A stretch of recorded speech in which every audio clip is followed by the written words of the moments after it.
Alala pa ba ninyo yung tinatawag nating love bus?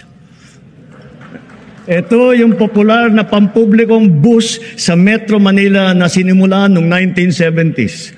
Ngayon, hindi lang natin ibabalik ang love bus, gagawin pa natin itong libre.